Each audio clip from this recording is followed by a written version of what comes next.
All right, so this morning I woke up and I found this a comment from David Fisher, and it read, Steam, when you talked about not getting quality things from working hard, like her shoes, that really hit.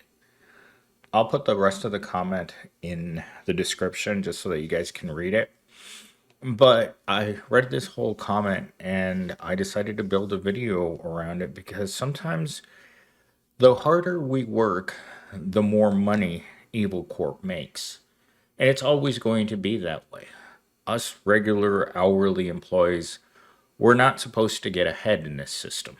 In fact, getting ahead is seen as a negative because the more that you do better, the less likely you are to come back for another day of exploitation. And the last thing that Evil Corp needs is to be competing against you. If you open your own business, which for the 99%, that's a fantasy, but they don't want you having the resources to do well at life. I have spent my life working with people who are so hard up. It's not even funny. The last time that I worked with people that were well off was in the year 2000. And in the year 2000, while I was working at the university at my first tech job, I I was amazed that those guys 25 years ago make what I make today. 25 years ago, they make what I make today. And I think about how well those guys were doing, and these guys didn't work nearly as hard as I do. I mean, these guys, they had pretty cozy. I worked in the networking department at the university. That was my first job, is installing switches and running cabling. And so that's what I did at the university.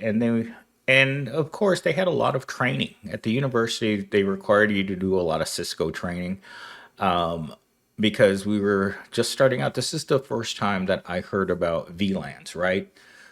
We were using 3 comms and HP and Cisco switches, and they were just starting out the dividing up of networks through VLANs. And no one really knew a whole lot about it. And it just dawned on me that they that my starting job in the tech field was networking. Uh, Anyhow, I was just kind of, as a young, very young person, I was astonished at how little work they actually did when I think back at people back then, at how you didn't have to spend your whole life working just to scrape by like we do today. I have to work 7 days a week.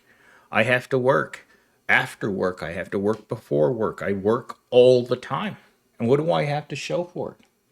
A rundown apartment, an old car, and the prospects that you're lucky to have any job in today's job market. That's really where you're at. And it's very unfortunate because I've had a lot of crummy jobs throughout my life. And in fact, I can't say I've ever had a good job in my life. It's just been one terrible experience, one traumatic experience after another in the workplace. And that's how it is for most people. Most toxic relationships you're going to have with another person usually stay because you can't afford to live on your own. Or you stay and you're deeply unhappy, but you know that finding someone else may not be that easy. I mean, especially for a person like myself that doesn't have a whole lot of uh, anything, right? Like I know this weekend I'm not going to get a phone call or a text message or nothing. Not from someone that I know for real in real life. It's just going to be occasionally I'll get a text message from one of the ladies from work, but that's about it.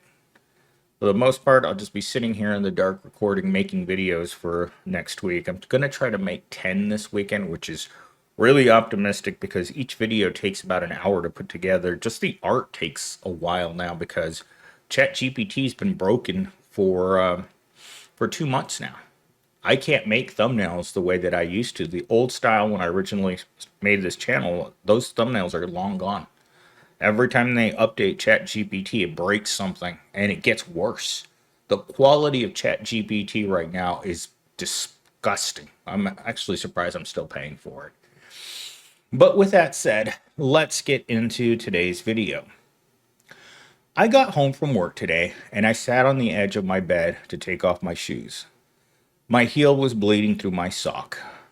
There's the only uh, they're the only pair I have, and I've been wearing them to every shift for months. And I just sat there thinking, how am I working full time and still can't afford something as basic as shoes that don't hurt my feet? Like, if I'm giving this job all of me, my time, my energy, my body, why do I still have nothing to show for it? And I can, I think the premise of this comment was Mello needed to have very, very comfortable shoes for her current job. Because if you're going to walk all day, you're not going to do it on a worn out piece of crap Payless shoes, which is what the proletariat can afford. So if you're going to do that job and you're going to try to make your body as comfortable as humanly possible, you're going to need good shoes. And unfortunately, at the pay rates that people get paid right now, you can't afford anything nice. And so when it comes to taking care of people, I guess, I, you make certain that you do what you can. Because I mean, the last few conversations that I've had with Mello, and she's turning, I believe, 2 year or excuse me, 1 year old at this company in a couple of months, and the the amount of lifting and turning and moving around all day, I mean, it's just torn her up. I mean, she looks visibly smaller. And the reason for that is just all that movement all day long. And I'm sure, I work out every day, but it's 20 minutes. I couldn't imagine working out at a job 8 to 12 hours a day. The wear and tear on your body. Like, there was something she told me that was wrong with her leg the other day from walking so much, or something with her hip. And I was just like, oh, there's nothing she can do about it. This is the best job that she can get. And it's unfortunate that it has to be this way, but this is the way that the proletariat is used. The companies that are hiring people at $20 an hour are the same ones that are telling you they should be that there's dignity in working hard. But we all know that's not true. When politicians say things like that, they're trying to, I have no idea, trying to relate to someone who's poor, trying to understand that $20 an hour is not even $20 an hour couldn't even be the minimum wage right now, because living wages start at so much higher. I've said this 100 times on this channel. In my opinion, living wages start at $50 for minimum wage. Because just look at what things cost. Look at what you can buy with $50. Compare $50 to what a value meal at McDonald's costs. If you have to work an entire hour to buy a hamburger, a large fry, and a drink, there's something wrong. Because the minimum wage in Arizona is $14.75. But you have to work an hour and 15 minutes to be able to buy that low quality food. And low quality is something we can say just about anything that the proletariat can touch, it's low quality. Low quality transportation, food, jobs. And I'm going to add this one. This is a big one, folks. Relationships. All we have access to are the lowest forms uh, of humans' ability to maintain these things. When you meet Susie Rottencrotch behind the Taco Bell, she's not pristine, and she's never going to love you. You're you may be giving it to her at Pound Town, but that's it. At the end of the day, she's going to go home and she's going to get on her webcam and she's going to be on there all night. I mean, there are literally at night when I'm trying to go to sleep, there are probably millions of girls right now across the entire planet trying to create an alternative income stream, trying to turn their OF into their full time job, and doing a lot better than someone that's working in a Walmart warehouse right now. Because for those poor people, like last night, I actually saw a woman that worked in one of those warehouses, and she said she finally just had to give up. She gave up because, like myself, she was living in a roach infested apartment. And when she was talking about her roach infested apartment, I could feel every one of those sentiments that she had. Number one, the roaches get into your food in the fridge. The roaches are crawling around everywhere. The way that she was describing them coming out of the walls, having to wake up at night with roaches climbing around on you in your bed, roaches getting into the freezer, roaches getting into my water bottles, roaches everywhere, sitting on the toilet looking up and seeing roaches climbing across the wall. And if you don't believe my roach problem, go to Millennial Steam on TikTok. I posted pictures of how many roaches I could catch in a couple of nights in my roach traps, and it never slowed down. Another thing she said, they kept fumigating and fumigating her house for those roaches, and not those chemicals that they use to kill roaches. They're not good for you, and they must have fumigated my house at least 10 times, and it didn't work. And I was just like, I got to get out of here. At some point, my house had a smell of burning roaches when I walked in. It was starting to make me sick because there were so many roaches that I think they were getting into the electrical outlets and then getting zapped because there was a strong smell of dead something in there that never went away and I couldn't cover it up. But that's the reason she ended up having to leave her apartment. That and everything she made went back to the landlord.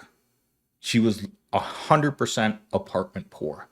When your rent is 80 to 90% of your monthly income, you're not making it. But with that said, let's get into talking point number one. The idea that hard work leads to a good life is a lie. For most working class people today, you can work full time, even multiple jobs, and still not afford essential things like quality shoes, rent, healthcare, or food. This isn't a personal failure, it's a systemic one.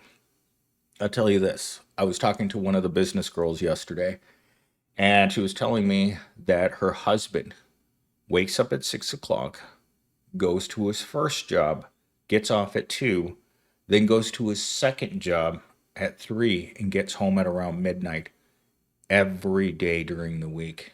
On weekends, it's DoorDash. He never stops working. And you know the worst part about this is that they're all minimum wage jobs. He starts working in one restaurant and then he goes to another restaurant across the city every day, Monday through Friday, 16-hour days. And he's sharing an apartment with his brother. So that's two families sharing one apartment. That's all they can afford. She works full time too. So now imagine this. This is 120, let's see, yeah, 120 hours of labor. You can't afford your own home. Can you imagine? That's the America we live in. They can't afford their own home. And even though they're saving money to try and get into that home, the cost of regular living with all their kids living in that house or that apartment, it's still not enough. You can't work hard at the bottom and get ahead in this America. Talking point number two. Employers just don't underpay you in dollars. They steal your time, energy, health, and physical comfort. When your job wears out your body but doesn't even pay enough to replace your shoes or see a doctor, that's a slow kind of violence people are told to normalize. Wow, ChatGPT. Now that's a statement. I didn't think ChatGPT could say things like that.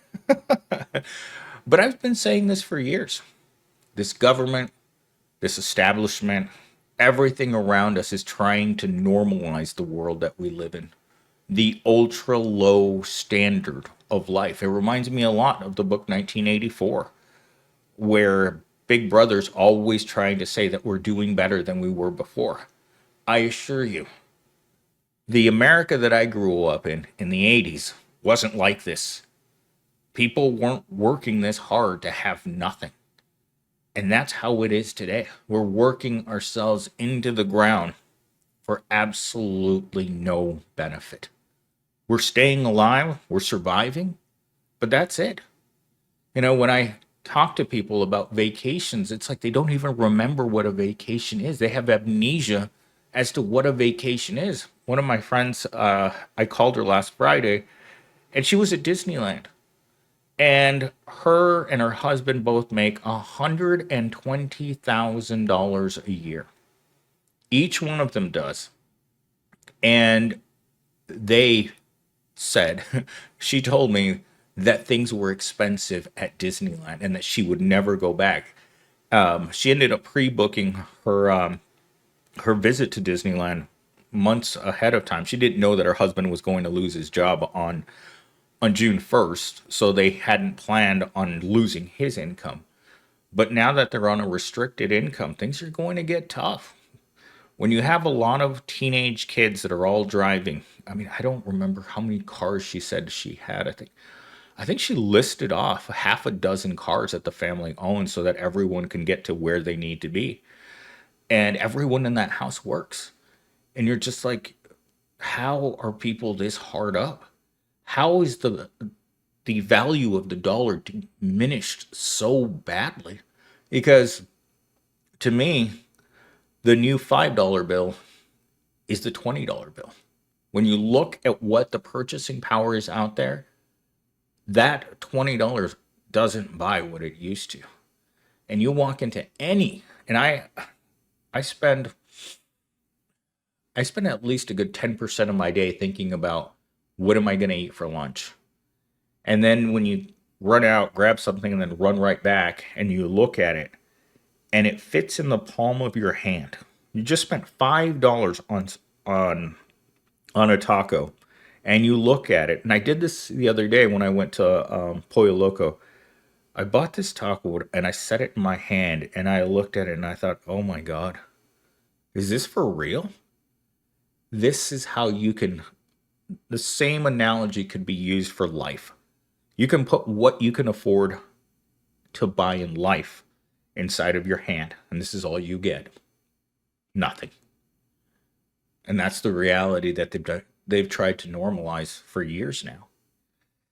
Talking point number 3. When you rent, when rent eats your entire paycheck, your apartment isn't a home. It's just a crash pad between shifts. If your car only exists to get you back to the job that's keeping you broke and your home is just where you recover for the next round of labor, that's not living. That's survival on autopilot. That girl that I watched that became homeless this week, I think she's called Claire on the Road or something like that. When she was talking about what her home had become, it's exactly what ChatGPT wrote. It's a place we hardly see. We come home, we're tired, we're exhausted, we have to work more, and I mean, on top of her 40-hour a week warehouse job, she was doing side gigs and she runs 2 YouTube channels. And that's a lot of work. As a YouTuber, I'll tell you, YouTube is work. And YouTube can sometimes be hard because you have to turn on the creative juices in order to be able to do this. Without creativity, without the ability to speak, and God bless her, I mean, she's not the best speaker, but she's great at editing video. Her video edits must take her hours to put together because she's one of those people that really tries to record what it's like to live in a tiny car, ironically enough, in a Walmart parking lot. And I mean, we don't know her backstory. She may be just doing this for money. But the uncomfortable nature of trying to live in your car like that, it is beyond my comprehension. I actually bought my car with the intention of doing what she's doing. Upon getting laid off or whatever happens to you at your job, you've got to have a backup plan. When I bought my car, I bought it so that I could lay inside of my car without having to end up like Claire, trying to sleep between the seats in a tiny little, I think she drives a Ford Fiesta or some really little tiny crappy car. And she was showing us in the camera how even a really tiny person, she's a small person by looking at her, and even she can't sleep comfortably in this car. But what else are you supposed to do? Most people don't want to live the way that they're forced to live. I don't want to live here. I mean, I'd rather have a house and a job I like and be in a situation that's pleasant. Everything about getting up and going to Evil Corp in the morning is hard. You have to force yourself to go to work because at the end of the week, I mean, I could be worse off. Like that girl that I took to the hospital last week, I mean, she has no job.